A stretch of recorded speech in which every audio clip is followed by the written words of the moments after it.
Millionaire woman, after becoming sterile, decides to go to an orphanage in search of an heir. But upon arriving at the orphanage, she finds a boy identical to her deceased fiancé. The morning sun gently invaded Megan's apartment, warming the rooms with a golden and cozy light. She woke up early that day, feeling an unusual lightness, as if her heart was more at peace and hopeful than ever. When she got up, she noticed that something inside her felt different, an indescribable sensation that made her smile to herself while still standing barefoot by the bed. She headed to the kitchen, where she prepared her breakfast, her mind elsewhere. Megan was distracted, but not with worries. On the contrary, there was a peace she hadn't experienced in a long time. Life with Paul was good, full of affection and complicity, but lately she felt that something was missing. Perhaps a change, a new beginning. After having breakfast and getting ready for the day, Megan decided to take a pregnancy test. It was something she had been putting off for a few days, but now intuition urged her to act. When she saw the 2 pink lines appear on the test, her heart nearly stopped. Tears filled her eyes, and for a moment she just stood there in the bathroom in silence, absorbing the enormity of the discovery. She was pregnant. Megan sat on the living room sofa, still stunned by the revelation, but her mind was already beginning to formulate plans. She needed to tell Paul in a special way, something that would reflect the joy she felt at that moment. He had always been an attentive and loving man, and she knew he would be delighted with the news. She decided she wouldn't wait. Paul deserved to know as soon as possible. When Paul arrived home that night, Megan greeted him with a mysterious smile. He immediately noticed the difference in her mood. "What happened?" he asked with a curious look as he took off his shoes in the entrance hall. "I have a surprise for you," she said, pulling him by the hand into the living room. There on the coffee table was a small package with a delicate bow. Paul looked at her with a playful and curious smile before picking up the package and starting to open it. Inside, he found a pair of white baby shoes. For a second, Paul was silent, processing what that meant. Then his eyes widened, and he looked at Megan, who nodded with tears in her eyes. "We're having a baby, Paul," she said, her voice breaking with emotion. Paul couldn't contain the laughter and tears that came simultaneously. He hugged her tightly, spinning her around in an explosion of happiness. The idea of becoming parents, of building a family together, seemed like the perfect next chapter in their story. After calming down, they spent the rest of the night planning the future. They talked about names, how they would tell their friends and family, and even how they would decorate the baby's room. The love and joy they felt were palpable, as if a new energy had taken over their lives. The next day, Paul suggested they take a trip to celebrate the big news. Megan loved the idea. They were financially comfortable, and a trip to the coast would be the perfect setting to celebrate this new beginning. The trip would be short, just a weekend, but enough to recharge and start dreaming about the future. On Saturday afternoon, they hit the road towards the beach. The journey was peaceful, with the sound of the waves mixing with laughter and conversations in the car. The sky was clear, the weather mild, and everything seemed in harmony. However, on the way back home after a dinner by the sea and a final walk on the sand, night fell heavily, and fatigue began to affect Paul. Megan noticed that he was blinking more slowly and suggested they stop somewhere to rest. Paul, however, insisted that they were close to home and could rest once they arrived. Then in the silence of the night, while Megan dozed in the passenger seat, the inevitable happened.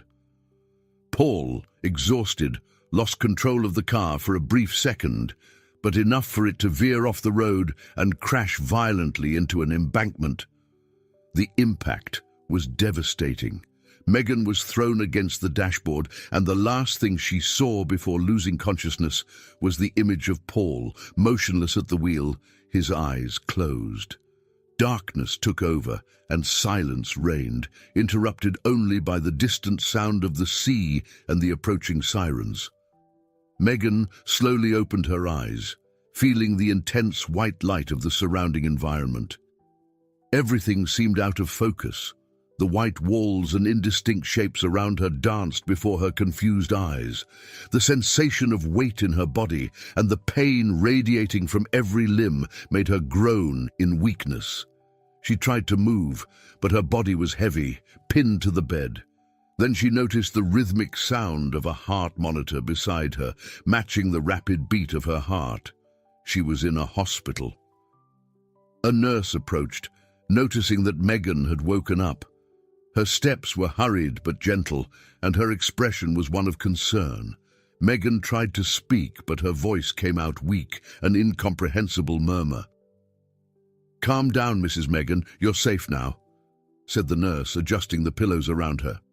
"You were in an accident, but we're taking care of you." The word accident reverberated in Megan's mind like a distant, meaningless echo. She tried to remember what had happened, but everything was blurred, like a bad dream that dissolves upon waking. Her mind searched for answers, but all it found was emptiness.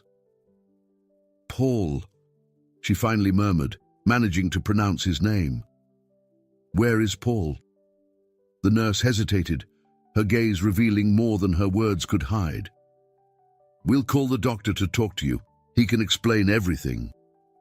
Megan felt a pang of fear grow inside her. Something was wrong. She knew it. She tried to sit up, but a sharp pain in her abdomen forced her to give up. When she looked down, she saw she was bandaged around her belly, and a feeling of panic overtook her. Something was terribly wrong. Shortly after the doctor entered the room, his expression one Megan would never forget. The mixture of compassion and sadness in his eyes could only mean one thing. "Mrs. Megan, my name is Dr. William. You were in a serious accident and I'm deeply sorry, but I need to tell you what happened." Megan's world began to spin. Every word that came out of the doctor's mouth felt like a sentence. He explained that the car had veered off the road and crashed head-on into an embankment. Paul had died on impact, and the paramedics who arrived at the scene could do nothing to save him. Megan, on the other hand, had been found unconscious with multiple fractures and internal injuries. "Your condition was critical, but you're a strong woman. You fought to survive." The doctor paused before continuing, as if searching for the right words. "However, due to the severity of your injuries, we couldn't save the baby." Megan's world shattered. Her body trembled as she tried to process what she had just heard. Paul was dead. Her baby, that tiny being she had just begun to love, was also gone. She felt herself drowning in an abyss of pain so deep that everything around her became insignificant, as if the very air had been sucked out of the room. Megan couldn't breathe. She couldn't cry. Her body was in shock, her mind refusing to accept reality. She tried to say something, anything, but the words wouldn't come. Instead, she let out a low, primal scream that echoed through the room like the sound of a heart breaking. The doctor kept talking, but she could barely hear him. His words were a distant hum, muffled by the pain that now consumed her entire being. He mentioned that her uterus had been severely damaged in the accident and that to save her life, they had to remove it. The doctor's final sentence sealed Megan's fate. "Unfortunately, you won't be able to have children anymore." Megan felt like her world ended right there. The weight of the news crushed whatever strength she had left. She had lost Paul, lost the baby, and now the dream of being a mother had been ripped away from her forever. Night fell over the hospital, and with it, Megan found herself alone in her pain. The hours dragged on, each second a cruel reminder of the new reality she would have to face. The hospital room felt increasingly tight, as if the walls were closing in on her, slowly suffocating her. She tried to find a reason, any reason, to keep going. But all she could feel was an immense emptiness, a pain so deep it seemed impossible to bear. Megan wondered if she would ever rise from this fall, if life would ever have any meaning again. But for now, all she could think about was this. Everything she loved, everything she had lived for until that moment, had been taken from her in the blink of an eye. The days following Megan's discharge from the hospital were shrouded in a dense fog of pain and confusion. The apartment she and Paul had shared, once so full of life, now felt like a silent tomb where memories danced like shadows in every corner. The bed that once held the two of them now seemed immense and empty, a constant reminder of what she had lost. Megan spent her days wandering around the apartment, disoriented, unable to find a purpose. Paul's personal belongings, his clothes, his photographs, everything around her seemed to mock her pain, constantly reminding her that he was gone forever. At night, she could barely sleep, and when she did, she was tormented by nightmares. In her dreams, Paul appeared shrouded in shadows, his face always partially hidden. He seemed to want to say something, but the words never reached her, leaving her more confused and anguished. These dreams initially terrified her, but as the days passed, Megan began to realize that something was different about them. Paul seemed to be trying to guide her, but where? What was he trying to show her? These questions began to consume her thoughts, further distancing her from reality. The sleepless nights, the absence of answers, and the constant pain began to erode Megan's sanity. She found herself talking to herself, looking for signs of Paul everywhere. The loneliness was crushing. At one point, she felt she was on the brink of completely losing her mind. The grief was not just for the loss of Paul and the baby, but also for the woman she once was. It was during one of those sleepless nights, when the silence of the apartment became unbearable, that Megan decided she needed to leave. She needed air, needed something to reconnect her with the real world, to pull her out of that endless cycle of pain and despair. The next morning, Megan left the apartment with no particular destination, just an urgent need to escape the memories that were suffocating her. The streets were bustling. Life went on as usual, unaware of the suffering she carried. As she walked, she felt even more isolated, as if separated from the rest of the world by an invisible barrier.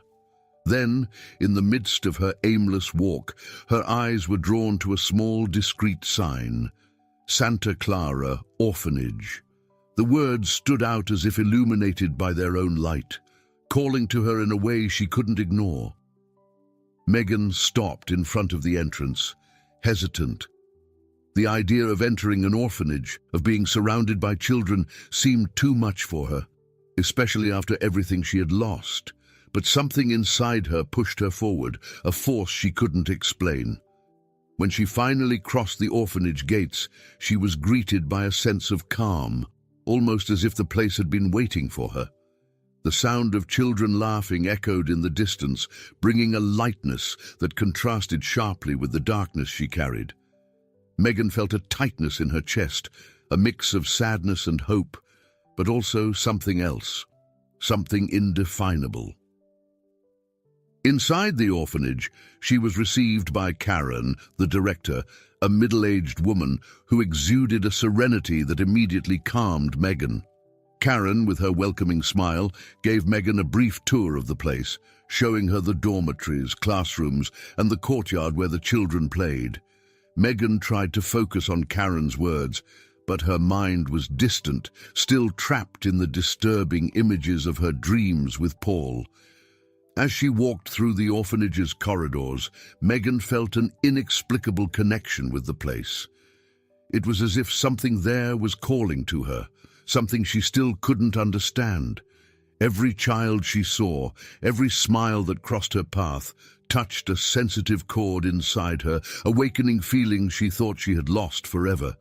However, Megan wasn't ready to understand what all of that meant. At the end of the visit, she thanked Karen and promised to return. Something about that place was pulling her back, something she knew she needed to explore, but she wasn't ready yet. As she left the orphanage, Megan felt a slight relief, as if a small thread of hope had been planted in her heart. She returned home that day a little different. Although the pain was still present, there was now a seed of curiosity, a feeling that perhaps, just perhaps, something new could emerge from the ashes of her destroyed life. The dreams with Paul continued, but now she felt that they were guiding her to something greater, something that was still to come. The sound of children's laughter echoed through the orphanage courtyard, a joyful melody that contrasted with the weight on Megan's heart. She had returned to Santa Clara Orphanage a few days after her first visit, unable to ignore the silent call that place exerted over her. Karen, the director, welcomed her again with her warm smile, noticing that something in Megan had changed since the last visit, as if she was searching for something, or perhaps someone. As Karen guided Megan through the corridors once again, talking about the children's routines and activities, Megan could barely concentrate on the words. Her mind was scattered, lost in thoughts about Paul, her recurring dreams, and the persistent feeling that something bigger was happening. She wasn't sure what she expected to find there, but she felt she was on the right path. As they approached the courtyard where some children were playing happily, something made Megan stop suddenly. Her gaze was drawn to a corner where a boy of about 8 years old was sitting, watching the other children with a serious, almost introspective expression. He was alone, enveloped in a silence that seemed to contradict the energy around him. There was something familiar about that boy, something that made Megan's heart race in a disconcerting way. She approached slowly, as if guided by an invisible force, while Karen continued talking, unaware of the sudden change in Megan's behavior. When the boy finally looked up and his eyes met Megan's, the world seemed to stop. The impact was immediate. Lucas, as Karen casually called him, was the spitting image of Paul. His features, the shape of his face, even the intensity in his gaze. Everything about him reminded Megan of Paul in an almost supernatural way. She felt the ground disappear beneath her feet. How was this possible? Was it just her mind, still submerged in grief, playing tricks on her? Or was there something deeper and more mysterious behind this resemblance? Lucas, noticing Megan's fixed gaze, lowered his eyes shyly, as if unsure how to react to the sudden attention. Megan tried to speak, but the words seemed to have been ripped from her throat.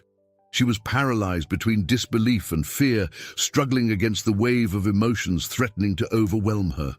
Karen noticed the interaction and smiled gently. "This is Lucas. He's a very dear boy." She hesitated for a moment before continuing. "Lucas lost his mother at birth and never knew his father. It's been hard for him, but he's a strong boy." Megan couldn't take her eyes off Lucas.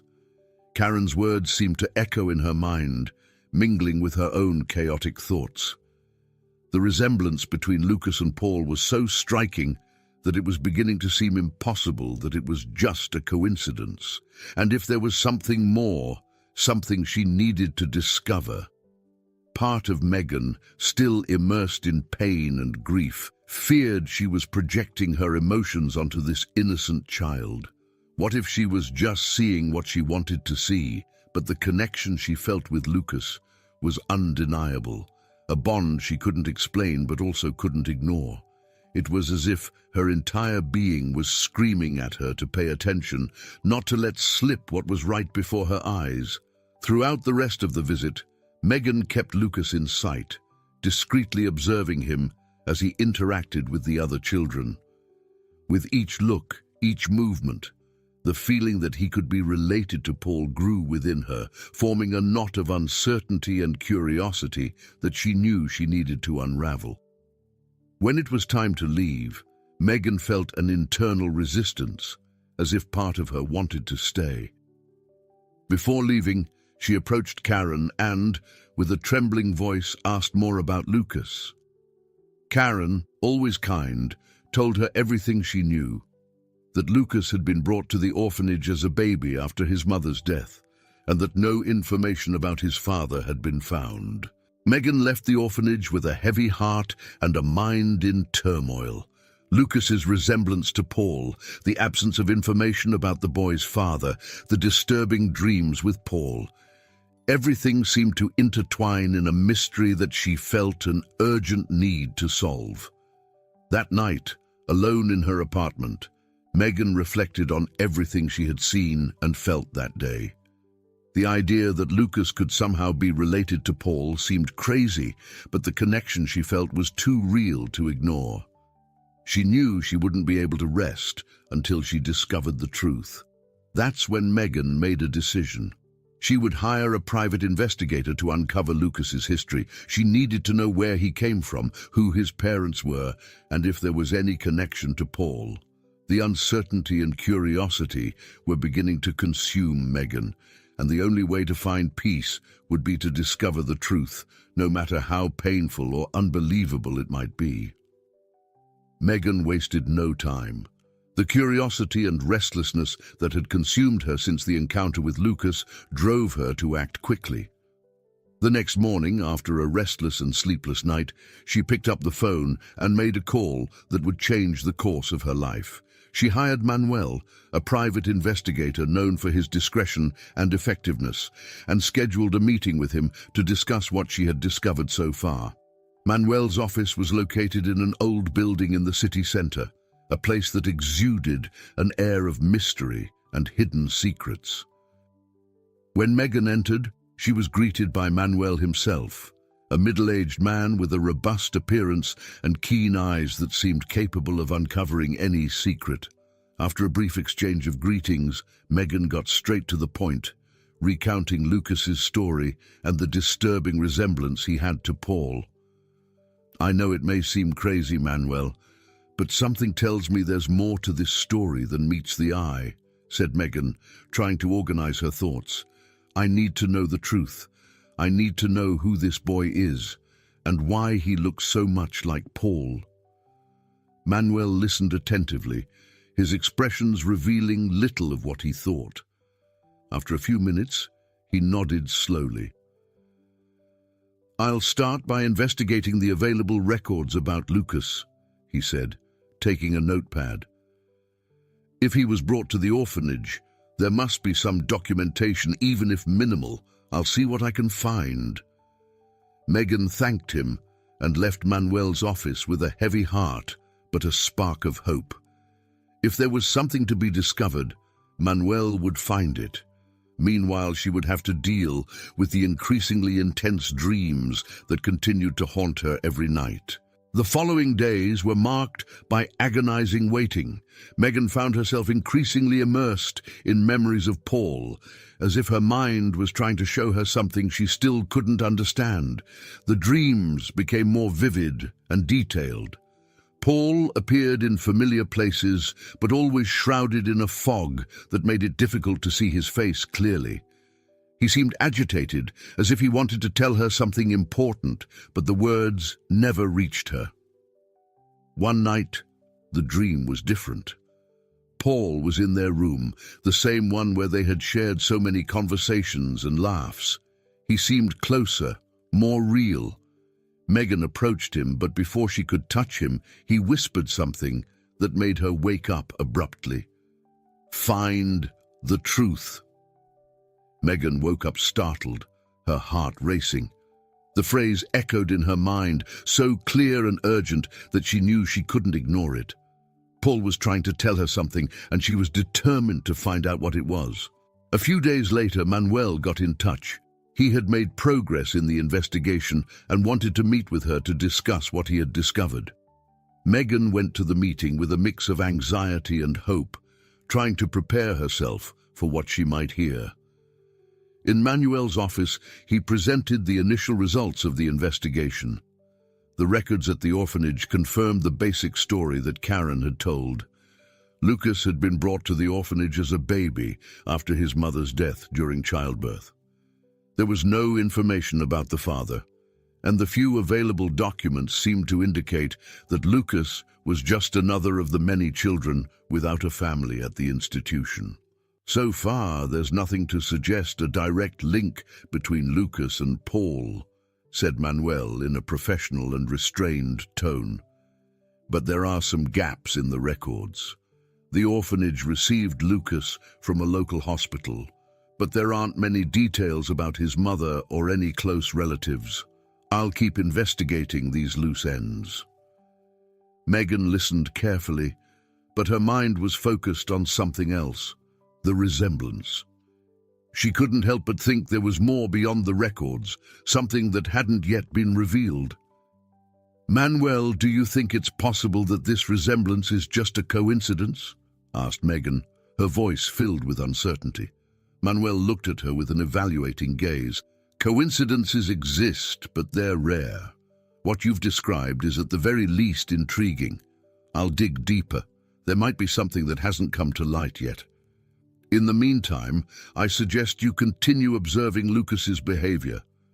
Sometimes the answers are where we least expect them. Megan nodded, knowing that the wait would be agonizing. What else could be hidden in Lucas's story? And why did she feel so strongly that Paul was trying to communicate with her, even after his death? The questions continued to grow, and Megan knew she wouldn't rest until they were all answered.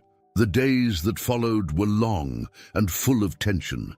Megan tried to distract herself with everyday tasks, but her mind kept returning incessantly to Lucas and the mystery surrounding him. The nights were even harder, with the dreams of Paul becoming almost real, as if he were beside her, whispering secrets she still couldn't fully understand. The days leading up to the revelation were marked by almost unbearable tension. Megan lived in a state of constant anxiety, her mind torn between hope and fear of what was to come. Manuel had suggested doing a DNA test, an idea that initially seemed absurd, but soon became the only way to quell the doubts consuming Megan. The collection process was meticulous. Manuel had obtained, through his contacts, permission to exhume Paul's remains, a decision Megan did not take lightly. The thought of disturbing Paul's rest tormented her, but the need to know the truth drove her. The collection of Lucas's samples was done discreetly during an outing Megan organized. They went for ice cream together, and at that moment, seeing Lucas smiling innocently, Megan almost gave up. The idea that he could be Paul's son, and that all of this would bring to light secrets from the past, terrified her. The days following the DNA collection were a silent torture. Megan spent sleepless nights haunted by increasingly intense dreams with Paul, where he appeared closer, more real, but still mysterious, as if he were on the verge of revealing something crucial, but always interrupted by Megan's own consciousness, which would wake her up. Finally, Manuel scheduled a meeting to reveal the results. Megan arrived at his office with her heart pounding, a mix of fear and hope intertwining in her mind. Sitting across from Manuel, she noticed the gravity in his gaze, something that made her hold her breath. Megan, the DNA test results are in... Manuel began in a calm and controlled voice that didn't hide the importance of what he was about to say. Lucas is indeed Paul's son. The words seemed to echo in Megan's mind as if the world around her had frozen. She remained silent, unable to process the information. It was as if everything she had lived through up until that moment was a preparation for this revelation. Paul, the man she had loved so deeply, had a son, and that son was now before her, alive, breathing, a part of him still present in the world. The confusion of emotions that hit her was overwhelming. Joy and pain, love and betrayal, hope and despair, all these feelings clashed within Megan, leaving her breathless. On one hand, she felt grateful to have found a part of Paul still alive, something she never expected to find. But on the other hand, the shock of discovering that Paul had an unknown son left her devastated. How had this happened? Why had he never mentioned Lucas? What did this mean for the relationship they had? As Megan's mind raced through these questions, a crucial detail finally emerged, bringing a new layer of shock. Lucas was 8 years old, but she and Paul had been together for only 3. This meant that Paul had had this child long before they met. The impact of this realization was devastating. Paul, the man she loved and trusted, had lived a life before her, a life he had never spoken of, a life that was now right in front of her, in the form of an 8-year-old boy. "How is this possible?" Megan finally managed to ask, her voice trembling. "Paul never mentioned having a child. He was with me the whole time. How could he hide something like this?" Manuel took a deep breath before answering. "I don't have all the answers, Megan. But the fact is that somehow Paul had this child before you met, and Lucas is here now. What we know is that Lucas's mother died in childbirth, and the boy was brought to the orphanage shortly after. It's possible that Paul never knew of Lucas's existence, or there may be more to this story than we can see at first glance." Megan shook her head, still trying to absorb everything. The idea that Paul could have had a child without her knowledge was almost unbearable, but she also knew that there were so many things that could have happened without her knowing. Paul's past had always been a bit nebulous, with parts of his life that he rarely discussed. The weight of responsibility began to fall on Megan. What would she do now? Lucas was an innocent boy, blameless for the past, and now she knew he was the son of the man she loved. What did this mean for their future? Megan knew she couldn't ignore the connection she felt with Lucas, but she was also aware of the moral and emotional implications of this discovery. How could she explain this to him? How could she herself understand and accept this new reality? Megan spent the following days in a state of deep introspection. The pain of imagined betrayal, the joy of finding a part of Paul still alive, and the uncertainty about how to proceed left her emotionally exhausted. She knew she needed to make a decision, but every option seemed loaded with consequences she wasn't ready to face. As she reflected on all of this, Megan also wondered if she should tell Lucas the truth. He had the right to know. But how do you explain to an 8-year-old child that the man he never knew was his father? And moreover, how would this affect their relationship? Amid all this emotional chaos, Megan decided she needed more time to process everything. She needed to understand herself, her emotions, before making any definitive decisions about Lucas's future. But one thing was certain: she could no longer ignore the bond she felt with him. Lucas was a part of Paul, a part that she felt responsible for protecting and loving. The days following the discovery of the relationship between Lucas and Paul were marked by intense emotional turmoil for Megan. She began to visit Lucas more frequently at the orphanage, trying to build a relationship with him. However, each interaction was marked by a mix of affection and doubt. Lucas, with his innocent nature, began to grow attached to Megan, seeing her as a figure of comfort and security. He greeted her with a smile each time he saw her, unaware of the complexity unfolding in Megan's thoughts. She, on the other hand, felt increasingly torn. There were moments when she looked at Lucas and saw only a child who needed love and care. But at other times, she saw in him the reflection of Paul's secret, a past she had never known existed. With each visit, the dilemma about whether or not to tell Lucas the truth grew inside her. How could she explain to him that the man he never knew was his father? And moreover, how could she herself deal with this truth when she could barely accept that Paul had lived a life before meeting her? A life that now materialized before her in the form of an 8-year-old boy? Megan's nights continued to be haunted by dreams of Paul. In one of them, Paul appeared next to Lucas, smiling at her as if he were at peace, but without saying a word. She woke up with the feeling that time was running out, that she would soon need to make a decision. Finally, Megan realized she couldn't continue living in this uncertainty. Lucas deserved to know the truth, and she knew she couldn't keep hiding it from him, no matter how painful it might be. She decided that the next conversation with him would be crucial. But first, she needed to find the right words, something that tormented her because she didn't know how he would react. The relationship between them was growing, but for Megan, the challenge of telling Lucas the truth loomed like a constant shadow. She knew that the revelation would change everything, and the fear of losing the bond they were beginning to build was overwhelming. But deep down, she knew that the truth had to be told. Only then could she begin to rebuild her life and help Lucas understand his. The morning was clear and calm, but Megan's heart was racing as she prepared for the conversation that would change everything. She knew that day would mark a before and after in Lucas's life, and hers too. The weight of responsibility for what she was about to reveal was almost unbearable, but Megan knew she couldn't delay any longer. Lucas deserved to know the truth, no matter how painful it might be.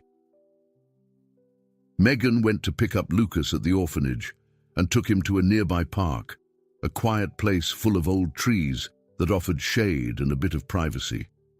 They sat on a wooden bench, and for a few moments, Megan watched Lucas play with a fallen leaf on the ground. He seemed so innocent, so unaware of what was coming that Megan almost lost her courage. But then she remembered the dreams with Paul, the silent smiles, and the gestures that seemed to encourage her to move forward. She knew she needed to do this for Lucas and for herself. "Lucas," Megan began with a soft but firm voice. "There's something very important I need to tell you, something about your past."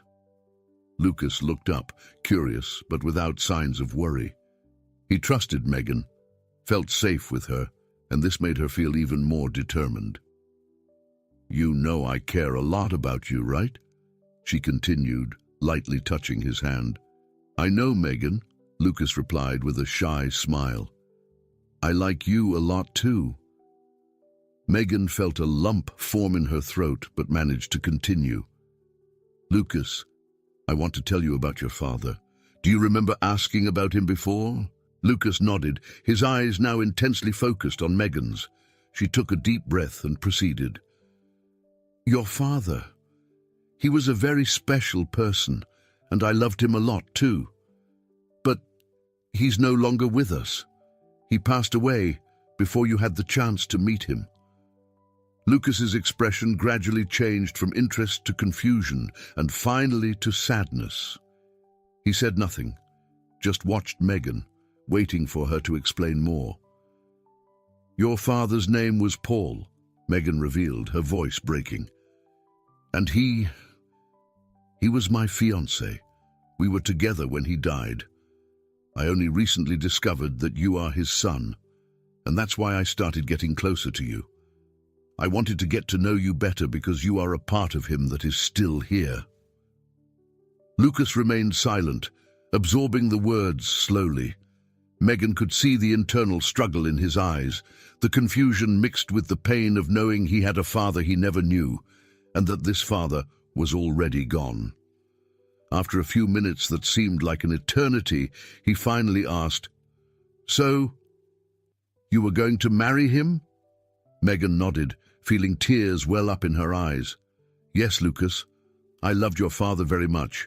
He was an incredible person, and I know he would have loved you very much too if he had had the chance." Lucas looked down, his small fingers nervously playing with the leaf. "Why didn't he ever meet me?" Megan took a deep breath, trying to find the right words. "I don't know all the details, Lucas, but I believe your father didn't know you existed. Sometimes life is complicated, and things happen in ways we don't understand. But I know that if he had known, he would have done everything to be with you." There was a long silence between the two. Megan didn't press Lucas to respond, giving him the time he needed to process everything. Finally, he looked up at Megan, tears streaming down his cheeks. "And now," he asked, his voice trembling. "What happens now?" Megan felt her heart tighten, but also a wave of affection and protection flood her being. She approached Lucas, gently hugging him, allowing him to cry on her shoulder. "Now, Lucas, we can move forward together," she said, her voice calm and full of love. "I'm here for you, and if you want, I want to be by your side as your family." Lucas nestled into Megan's embrace, letting the tears flow freely. Gradually, the confusion and pain gave way to silent acceptance. He didn't understand everything that had happened, but he knew that Megan was there and that she loved him. That was enough for him, at least for now. Over time, Lucas began to accept his new reality.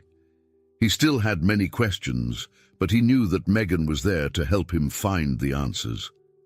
The bond between them strengthened, not just as a memory of Paul, but as something new and genuine based on the affection and trust they were building together. The adoption of Lucas was finalized on a clear and sunny morning, marking the beginning of a new chapter in Megan's and his life. The judge pronounced the words that made legal what was already forming in their hearts. Lucas was now officially Megan's son.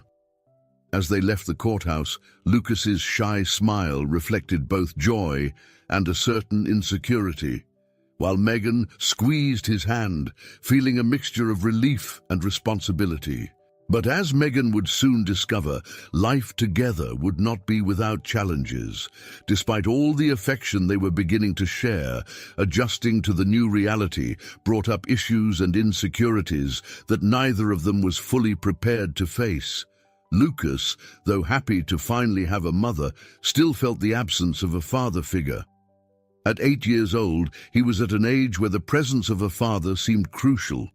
The questions about what his life would be like if Paul were present, or how he would have related to his father, became frequent.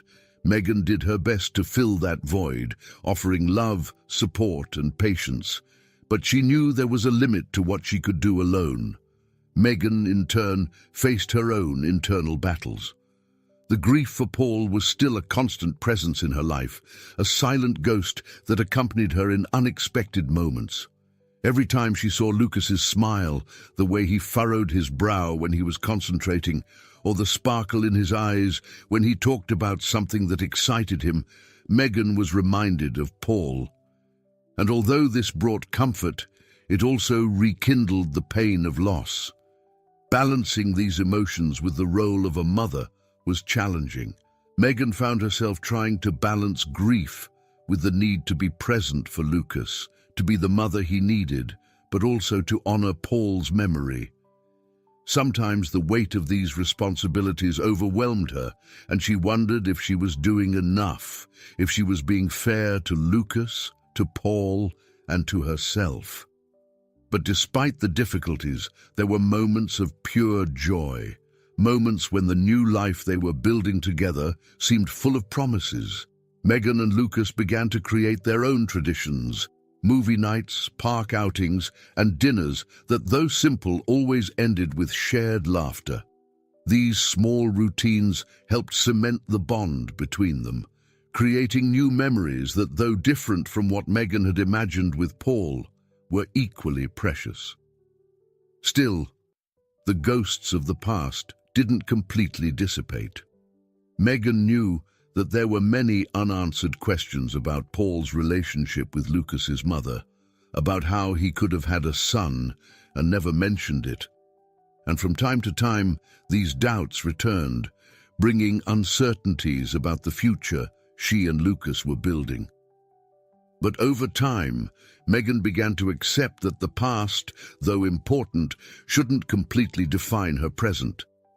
Paul would always have a special place in her life and Lucas's, but what mattered now was what they did with the time they had together.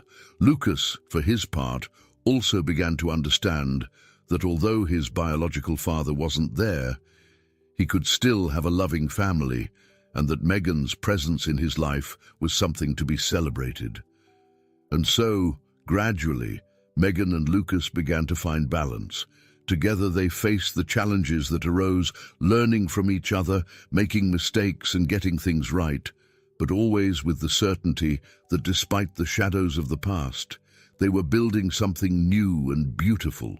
The difficulties still appeared, of course, but now, instead of seeming insurmountable obstacles, they were seen as part of the journey they had chosen to travel together. And step by step, day by day, Megan and Lucas began to realize that the new beginning they were creating was stronger than any ghost from the past.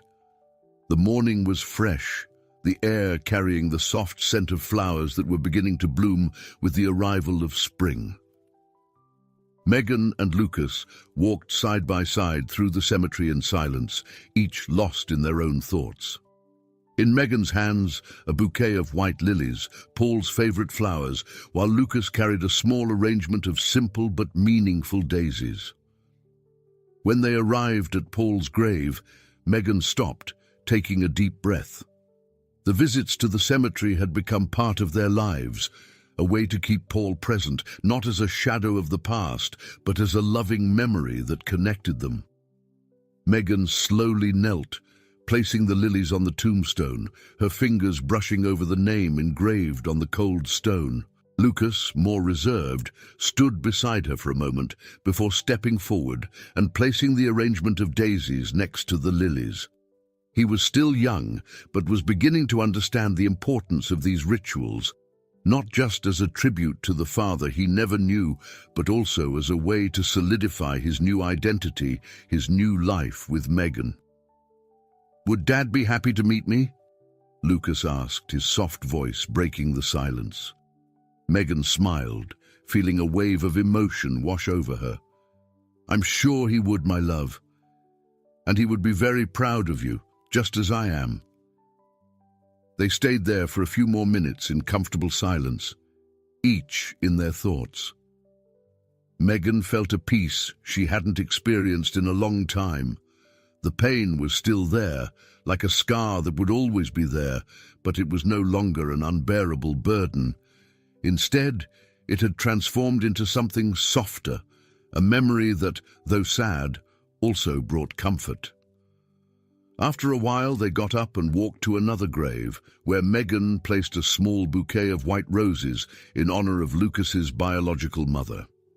This ritual, which they performed annually, had become a way to accept Lucas's past, honor the woman who brought him into the world, and recognize the path that had led them to that moment. "She would also be proud of you, Lucas," said Megan, holding his hand. "And I'm grateful to her for bringing you to me." Lucas said nothing, but squeezed Megan's hand, a gesture that spoke more than words. They stayed there for a few more minutes, letting the gentle wind carry away any remaining sadness as the tranquility of the cemetery enveloped them. As they left the cemetery, the sun was already beginning to hide behind the trees, casting long shadows along the path. Megan and Lucas walked together, side by side, the silence between them now filled with understanding and acceptance. When they arrived at a small lookout with a view of the city below, Megan stopped, observing the horizon that stretched out before them. The future was still uncertain, full of challenges and unknown moments, but for the first time in a long while, she felt ready to face it. "We're ready for whatever comes, aren't we, Lucas?" asked Megan, looking at him. Lucas looked at the horizon, then at Megan, and smiled. "Yes, we are." They stood there together, watching the sun set as the city's lights began to shine in the distance. That simple and peaceful moment symbolized everything they had achieved together. Megan realized that despite all the suffering and losses, she had found a new reason to live in Lucas. They had created a new beginning, a future where they could honor the past, but also embrace the possibilities that were yet to come. And so, hand in hand, Megan and Lucas turned toward the path ahead, ready to move forward together, facing whatever the future might bring. There was no more fear, only the certainty that together they could overcome anything. I hope you enjoyed today's story. If you did, subscribe to the channel so you don't miss more stories like this. Leave a like and comment below what you thought about the story. See you